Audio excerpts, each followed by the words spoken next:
بسم الله الرحمن الرحيم. أرجو من المشاهدين الكرام أن يشاهدوا هذا الخطيب الجزائري كيف يتطاول على المغرب وكيف يتكلم عن بلاده وعن حدوده وعن وطن المغرب، وكيف يتكلم بهذا الكلام الذي لا يليق بخطيب أبدا وهو على منبر الجمعة، وهذا من إخواننا من الجزائر من الجوار، عاقل له علم له منبر إلى غير ذلك. ماذا يقول؟ يا عجبا! والأعجب أن هذا الشاب المصري الذي هو على حاله وقده وفي حاله المعروف، الشاب الطيب، هذا شاب من خارج المغرب، كيف استغرب وكيف رد، ثم يكون لي كلام ورد على هذا الخطيب. نسمعه ثم نعود إن شاء الله.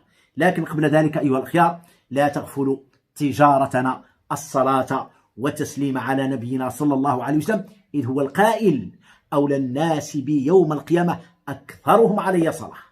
نسمع ثم نعود إن شاء الله.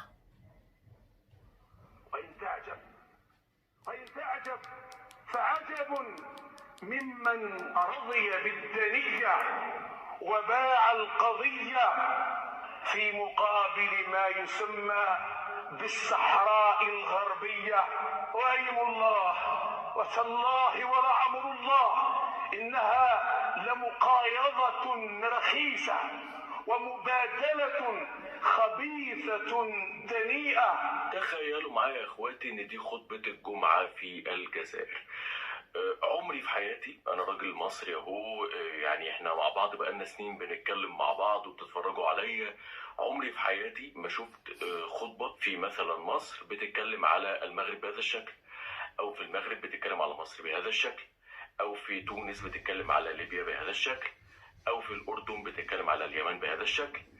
يعني دي سابقة لم تحدث في التاريخ، انه المفروض ان الراجل ده امام مسجد طالع بهذا الشكل بيتكلم على المملكة المغربية، بيقول الصحراء الغربية، يعني بيتعمد انه يفصل خريطة المملكة المغربية او يقسمها بالنص، بيدخل نفسه في حاجات ملوش فيها. المفروض ان الراجل ده يطلع يوم الجمعة يخطب خطبة تلم شمل الناس كده، وتبقى حاجة جميلة كده في الدروس الدين الجميلة بتاعت اللي بنقعد نسمعها.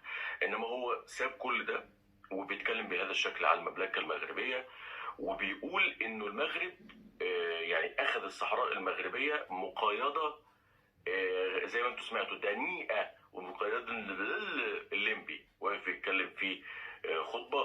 فطبعا امر بالنسبة لي مقزز، انا ما شفتش المنظر ده قبل كده ابدا، ولا بحب اشوف امام المسجد بيتكلم في حاجه لها علاقه بالسياسه او بشوف انه الامام ده المفروض يتكلم في ما يخصه فقط، في امور الدين والدنيا والحاجات دي. فربنا يهديك انت وامثالك، وما نشوفش المشهد ده تاني بصراحه، لانه حاجه لا تطاق ان انا اشوف هذا المنظر وهذا الكلام خارج من واحد المفروض انه واقف بيعمل خطبه الجمعه، واقف يقول هذا الكلام. الحمد لله، ربنا سبحانه وتعالى يظهر الحق وينصره بفضله ومنه. هذا شاب من بلد آخر من إخواننا المصريين المسلمين، نسأل الله تبارك وتعالى أن يبارك فيه. هذا الرد الذي فعله هذا الشاب كما قلت لكم وهو في حاله وعادته، يظهر أنه الحمد لله متفقه طيب، لكن ليس من أهل العلم ولا من العلماء ولا من الخطباء، لكن كلامه كان فاصلا جميلا كأن عالما رد على هذا الخطيب. والغريب الذي يستغرب منه كثيرا جدا أن الخطيب ترك العقيدة التي هي أول أمر جاء به الإسلام، وترك الشرك الذي هو أول نهي نهى عنه الإسلام، واشتغل النبي بهذا إلى أن مات، إلى أن لقي ربه، وجميع الأنبياء والمرسلين اشتغلوا بهذه الدعوة، أي دعوة الناس إلى التوحيد وإلى الإيمان بالله الصحيح، ونبذ الشركيات والمخالفات والخرافات والبدع والخزعبلات. هذا الذي يشتغل به صاحب المنبر صاحب الجمعة. ثم ترك العبادة التي هي أعظم ما يتقرب به من الله تبارك وتعالى، وما خلقت الجن والإنس إلا ليعبدون. ثم ترك المعاملة والأخلاق. هذا هو الدين، هذا دور الخطيب، دور العالم.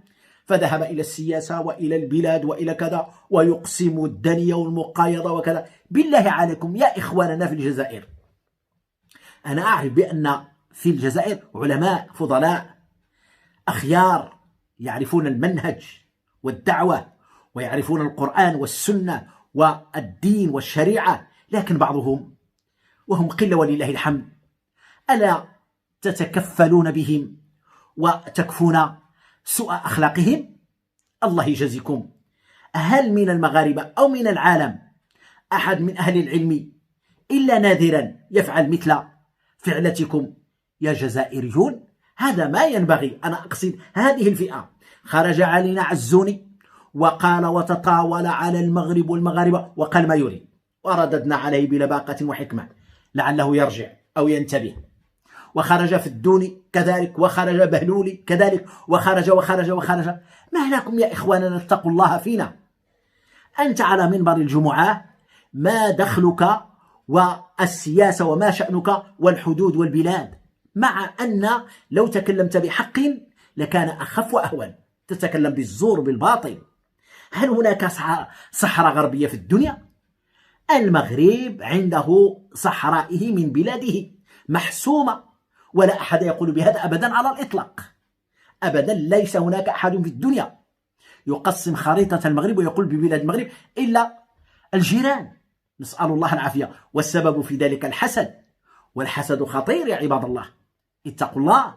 فأول ذنب ارتكب في السماء بسبب الحسد. حسد إبليس آدم عليه السلام فكان من الهالكين، وحسد ابن آدم أخاه فكان من الهالكين. أول ذنب ارتكب في السماء هو ذنب الحسد، وأول ذنب ارتكب في الأرض هو ذنب الحسد. وأنتم في هذا الحسد تتركون أنفسكم تمشي في هذه الهوة التي هي ساحقة والعياذ بالله. هذا ما يليق وما ينبغي لمسلم أن يفكر فيه، خاصة أهل العلم. أهل العلم عليهم أن يبينوا للناس الدين والأخوة وحسن الجوار. نحن إخوة، نحن مسلمون، لا نوقد النار والفتان. تعرفون أيها الأفاضل إيقاد النار والفتن بين المسلمين؟ هل شعب مسلم فيه 40 مليون أو أكثر، شعب مسلم آخر 40 مليون أو أكثر، هنا الجزائر وهنا المغرب والحدود، ونحن إخوة في كل شيء، في القرآن، في السنة، في الدين، في الدم، في المصاهرة، كل ذلك نحن ولله الحمد إخوة بامتياز. نشعل الفتن والنيران بيننا وبين هؤلاء، لا حول ولا قوة إلا بالله. فإذا قال الإنسان الحق بلا باقة لا بأس بذلك، تكون إشارة خفيفة بالتي أحسن، بالحكمة، بالخير، ليس بهذا الكلام تنطع وكذب وحليف وهجوم. ما لكم يا إخوانا؟ اتقوا الله فينا، فإننا سنموت ونحاسب، وإلا الصحراء مغربية. لا يقول بهذا أحد من العالمين. وسمعتم الشاب المصري الذي هو من عادة الناس أو من الناس العاديين كيف يتكلم، وكل العالم يتكلم بهذا، ولا أحد يقول لا صحراء غربية ولا تجزيء الخريطة المغربية إلا أنتم. وما شأنكم وما دخلكم؟ جمعتم حثالة من الإرهابيين ووضعتها في بلادكم وتشوشون بها على إخوانكم وجيرانكم. هذا حرام، هذا حرام. ما دخلكم أنتم وما شأنكم أنتم في هذه الحثالة وفي هذه الجماعة الإرهابية التي تمولها وتدعمها إيران وغيرهم من الناس الذين يريدون الفتنة؟ اتقوا الله. فجاء في بعض الروايات الفتنة نائمة لعن الله من أيقظها. إذن أرجو أن تصل رسالتي إلى أهل العلم والعقل وهم كثر ولله الحمد. كثير من إخواننا في الجزائر لا من الصحفيين ولا من العلماء ولا من العقلاء يخرجون ويقولون لهم اتقوا الله في إخواننا في المغرب، فأنتم تظلمونهم ولا دخل لكم في بلادهم ولا في شأنهم ولا في خريطتهم ولا في صحرائهم. يقولون بهذا كثير ولله الحمد، كلهم مع المغاربة كما أن العالم كله مع المغاربة، إلا هذه الشرذمة من الإرهابيين ومن يوافقهم من أهل الجيران الجزائر، نسأل الله لهم الهداية. لهذا أيها الأفاضل سجلت ورددت على هذا الإنسان، على هذا الخطيب، لعله ينتبه ويعود ويصلح ما أفسد بلسانه وبقوله قبل أن يلقى الله تبارك وتعالى.